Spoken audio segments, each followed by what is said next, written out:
Miaka mitatu iliyopita, tukio la kwanza la virusi vya mimea vya kimataifa lilirekodiwa na vikaanza kuharibu sehemu kubwa ya mifumo ya ekolojia duniani. Kula chakula kilichoambukizwa virusi hivyo husababisha magonjwa makali ya kinga ya mwili kujishambulia yenyewe, na kupungua kwa mimea duniani kumesababisha kiwango cha oksijeni angani kushuka hadi 10%, jambo ambalo limeongeza idadi ya majanga ya asili duniani kote. Maabara kubwa za utafiti duniani zimeshindwa kutengeneza tiba na watu wameanza kuamini kuwa dunia imehukumiwa kuangamia. Tumaini pekee lilobaki ni mradi unaoitwa Project Gemini uliotengenezwa na daktari anaitwa Steven kwa kutumia vifaa viwili vya kale vya viumbe wa angani vilivyogunduliwa na wataalamu wa mabaki ya viumbe wa kale ambao wana uhakika kuwa vifaa hivyo vina umri wa miaka bilioni 4, kipindi ambacho hakukuwa na aina yoyote ya uhai duniani. Timu ya Steven imefanikiwa kutengeneza upya vifaa vigumu sana vilivyotumika kutengeneza tufe linaloitwa Sphere pamoja na injini yake. Kisha wakatengeneza nakala zake. Injini hiyo iliwawezesha kujenga chombo kilichosafiri bila rubani na kugundua sayari inayofaa kubadilishwa ili binadamu waweze kuishi huko. Tufe hilo linaloitwa Sphere lina uwezo wa kuumba uhai na linafanya kazi kupitia makumi ya maelekezo ambayo timu hiyo hatimaye imefanikiwa kuyatafsiri. Pia ni ushahidi kuwa maisha duniani yaliumbwa na viumbe wa angani. Timu iliundwa na madaktari pamoja na marubani wa kijeshi itasafiri kwenda kuunda dunia kwa kutumia tufe hilo ndani ya mfumo wa jua unaoitwa TESS uliopo mamia ya miaka ya mwanga kutoka hapa.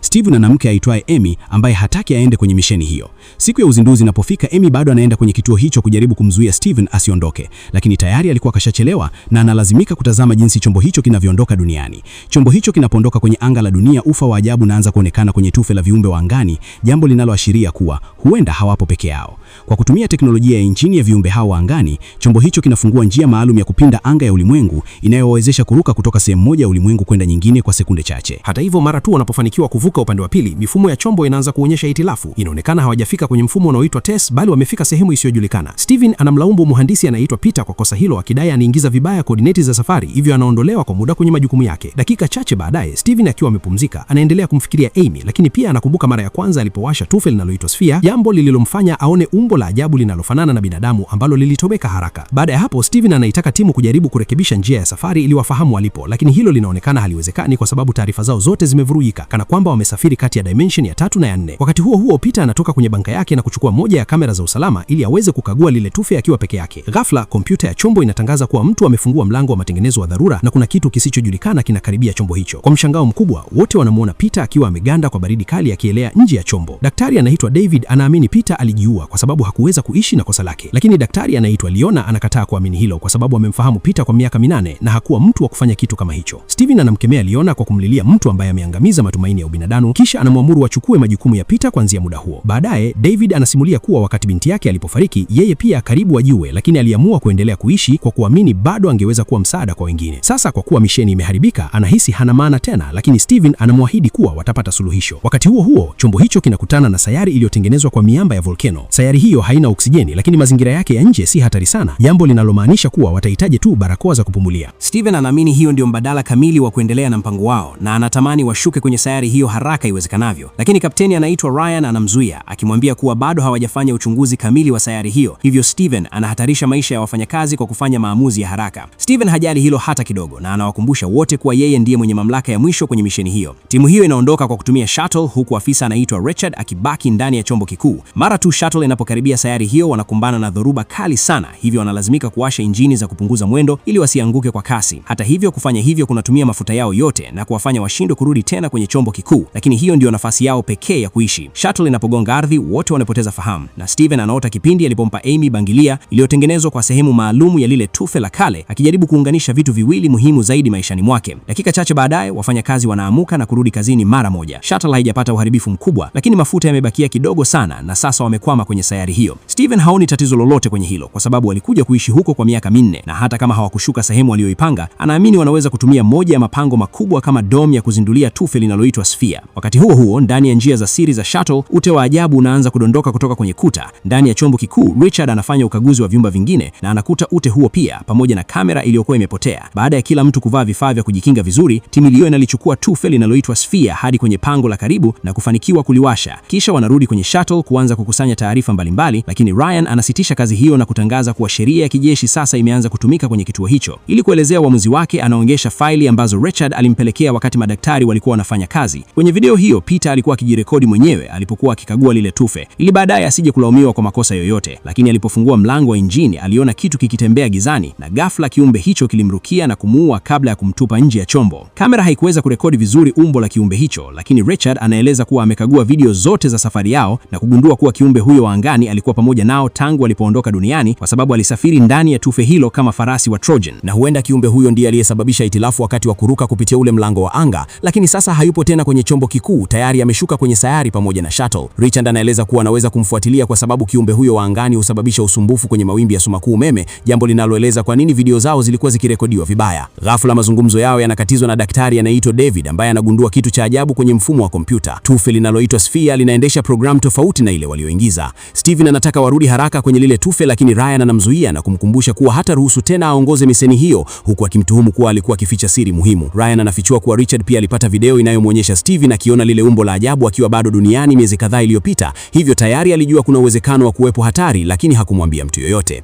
Hilo lina maana kuwa kifo cha Peter ni kosa lake. Steven anaumia sana kwa shutuma hizo, kisha anatoka nje ya chumba huku akikumbuka juhudi zote ambazo yeye pamoja na David waliweka kwenye mradi huo. Mwanzoni Steven hakuwa na uhakika kama David alipaswa kuja kwenye miseni hiyo kwa sababu bado alikuwa na huzuni ya kufiwa, lakini David alimshawishi kuwa alikuwa sawa na alitaka kusaidia kuunda dunia bora zaidi ili watoto wengine wasife kama binti yake. Dakika chache baadaye Steven anakutana na David na kumwomba watoke kwa siri kupitia mlango wa dharura kwenda kukagua lile tufe. David hataki kwenda kinyume na maagizo ya Ryan, lakini Steven anambadilisha mawazo kwa kumkumbusha kuhusu binti yake pamoja na mustakabali wa dunia. Mara tu wanapofika kwenye lile pango, wanagundua kuwa tufe linaloitwa Sphere linaumba kiumbe wa angani kwa kasi kubwa zaidi kuliko kilivyoumba maisha duniani, kwa sababu kuna mtu aliyebadilisha mipangilio yake. Steven anaanza haraka kurekebisha mfumo wa lile tufe huku akipuuzia maombi ya David ya kuondoka kwanza na kujadiliana na wengine. Wakati huo huo, David anaona kwenye rada yao kuwa kiumbe huyo wa angani anakaribia, hivyo anapiga risasi ya onyo ili kumlazimisha Steven kuondoka. Steven naye anajibu kwa kutoa silaha yake mwenyewe, lakini kabla mambo hayajawa mabaya zaidi, wanagundua kuwa kiumbe huyo tayari anaingia ndani ya lile pango. Baada ya Steven kuchukua kipande kutoka kwenye tufe hilo ili aondoke nacho, wanaume hao wawili wanaanza kukimbia huku wakigundua kuwa kiumbe huyo anawakaribia zaidi kutokana na vivuli vyake pamoja na sauti anazotoa. Hatimaye wanafanikiwa kukiona vizuri kabisa kile kiumbe mara tu wanapotoka ndani ya lile pango, lakini kabla hakijawashambulia wanafanikiwa kurudi ndani ya shuttle na kufunga mlango wa dharura. David anamlaumu Steven kwa kuhatarisha maisha yao, lakini Steven anamkumbusha kuwa tufe linaloitwa Sphere ni muhimu zaidi kuliko kila kitu, na wakati mwingine ujao hataogopa kutumia risasi. Muda huo huo, Ryan anafika na kuanza naye kumkemea Steven, na Steven aliposema kuwa italazimika kutumia nguvu ili wamzuie, Ryan anampiga ngumi usoni. Ghafla, kompyuta ya chombo inatoa tahadhari kwa usalama wa sehemu ya chombo umeharibika. Daktari anaitwa Leona anatoka chumbani kwake kwenda kuangalia tatizo hilo, lakini anakuta ute mwingi kwenye korido kabla hajavutwa ghafla kuelekea upande mwingine wa chombo. Kumbe alikuwa ni Frank, ambaye anamweleza kuwa kiumbe huyo wa angani ametoboa sehemu ya chini ya chombo na sasa yupo ndani ya landa. Kwa tahadhari kubwa, wawili hao wanaelekea kujificha kwenye maabara, lakini humo ndani inakuwa vigumu sana kupumua. Ghafla taa zinazimika na sauti ya ajabu inaanza kusikika nyuma ya sehemu zilizohifadhia mimea. Hilo linaonyesha kuwa kiumbe huyo yupo humo ndani. Frank anamsukuma Leona kutoka kwenye chumba hicho ili akimbie, na Leona alipokuwa akikimbia kwenye korido anaweza kusikia mayowe ya Frank huko kiumbe huyo akimuua. Leona anakutana na wengine kwenye chumba cha uongozi na kueleza kilichotokea, jambo linalomfanya Ryan amfokee Steven kwa kumrudisha yule kiumbe ndani ya shuttle. Kiumbe huyo aliingia baada ya kutoboa mweli wa chombo na pia ameharibu generator huku kamera zote zikishindwa kufanya kazi. Hilo lina maana kuwa wamepoteza mawasiliano na Richard na hawawezi kuona kinachoendelea sehemu nyingine za chombo. Suluhisho lao pekee ni kwenda kuwasha generator ya akiba na kurejesha mfumo wa mawasiliano, lakini kufanya hivyo ni hatari sana ikiwa hawawezi kujua kiumbe huyo yupo wapi, jambo linalomfanya Steven ajitolee kwenda kwa sababu matatizo yote yalianza kutokana na kosa lake. Akiwa ameshika silaha yake, Steven anaelekea kwa tahadhari hadi kwenye generator na anafanikiwa kurejesha mfumo wa mawasiliano. Timu hiyo sasa inaweza kumfuatilia yule kiumbe na wanamuonya Steven kuwa yupo karibu naye, lakini Steven anapojaribu kuondoka, anaanza kusikia zile sauti za ajabu tena. Kwa bahati nzuri, Ryan anafikiria haraka na mburuta Steven kurudi ndani ya chumba cha uongozi kwa kutumia kamba ya chuma. Baada ya hapo, timu yote inatengeneza mpango wa kumtoa yule kiumbe ndani ya chombo kwa kutumia moshi. Steven anabaki nje ili anwe chambo, huku Leona akifungua milango ya dharura pamoja na mlango wa maabara, kisha anakimbia kujificha kwenye chumba kingine mara tu kiumbe huyo anapoanza kutoka.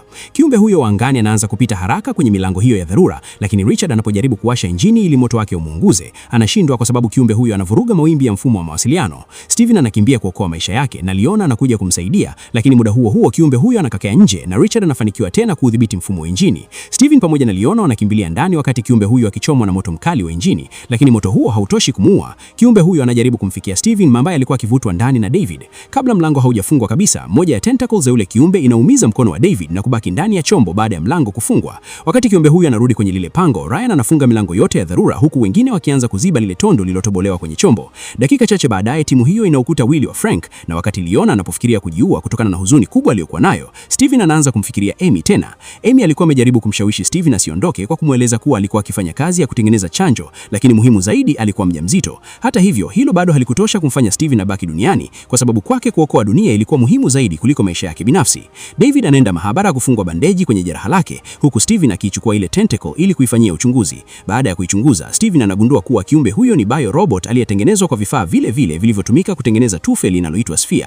Hilo lina maana kuwa lengo la lile tufe tangu mwanzo lilikuwa kuumba viumbe hao wa kutisha. Steven anamweleza David kuwa tentacle hiyo imemwambukiza bakteria mwenye mfumo wa ulinzi wenye nguvu sana, jambo linalomaanisha damu yake sasa ndiyo ufunguo wa kutengeneza chanjo ya kuokoa dunia. Mara tu Steven anapokata kipande cha ile tentacle, taa za chombo zinaanza kwenda hovyo zikimulika kwa namna ya ajabu isiyoeleweka. Ndipo anakumbuka tena kile picha alichokiona akiwa bado duniani, jambo linalomfanya atambue ukweli wa kutisha. Kiumbe huyo wa angani si mnyama wa kawaida bali ni transponder, na hii ndiyo njia ambayo jamii yao hutumia kukoloni sayari nyingine. Steven anaamua kuwa lazima wamuue yule kiumbe na kurejesha mipangilio ya tufe linaloitwa Sphere, lakini Ryan anamfungia ndani ya mahabara na kumwambia kwamba amekamatwa kwa kuhatarisha maisha ya kila mtu. Ryan anasema kuwa kwa Steven maisha ya watu wengine ni ya kutupwa tu, na David anakubaliana naye akidai Steven anataka tu kuwa shujaa na hajawahi kujali ubinadamu kweli. Hilo linamrudisha Steven kwenye kumbukumbu ya ugomvi wake wa mwisho na Amy, ambaye alimwambia ana savior complex, kisha akatupa bangilia yake kwa hasira. Steven anaendelea kufanya utafiti ndani ya mahabara na anapata nadharia mpya ambayo Richard anaithibitisha baada ya kukagua logi za safari. Hawakuruka kupitia anga la kawaida bali waliruka kupitia wakati. Bado wako duniani lakini miaka bilioni 4 nyuma kabla maisha hayajaanza, na lile tufe walilolinakili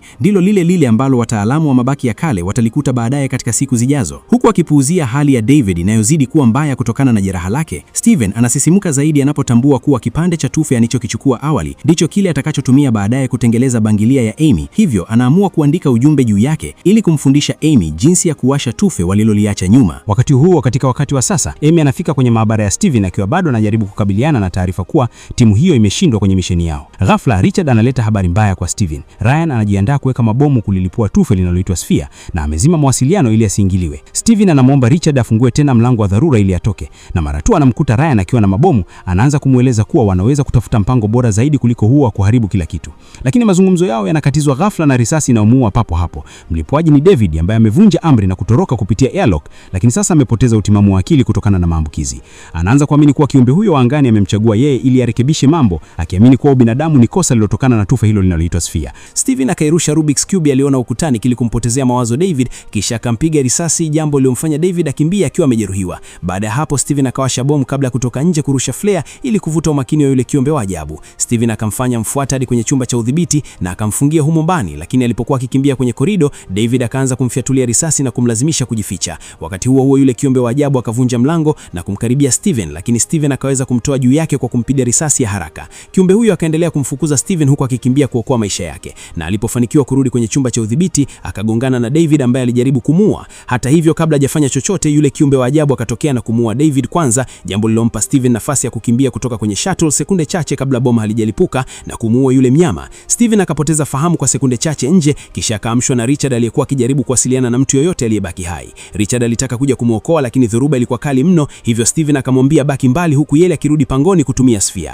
Wakati huo katika muda wa sasa, Amy akaipata tena bangilia yake na hatimaye akaona ujumbe ule, hivyo akautumia kuamsha Sphere pia. Wakati huo mume na mke wakakutana tena katika muunganiko wa zamani na sasa, na Steven akaharakisha kumweleza formula ya chanjo kabla ya kueleza upendo wake muda mfupi kabla muunganiko huo kukatika. Steven akafa ndani ya pango kutokana na ukosefu wa hewa ya oxygen, na Amy akalia alipogundua kwamba sasa alikuwa mjane. Miezi mingi baadaye, Amy alikuwa akimlea mtoto mwenye afya nzuri sana kutokana na chanjo ambayo sasa ilikuwa ikiusaidia ulimwengu kuwa mahali pazuri zaidi. Na huu ndio mwisho wa movie hii. Usisahau kuni like, comment, share na washa notification ya kengele ili usipitwe na video ijayo.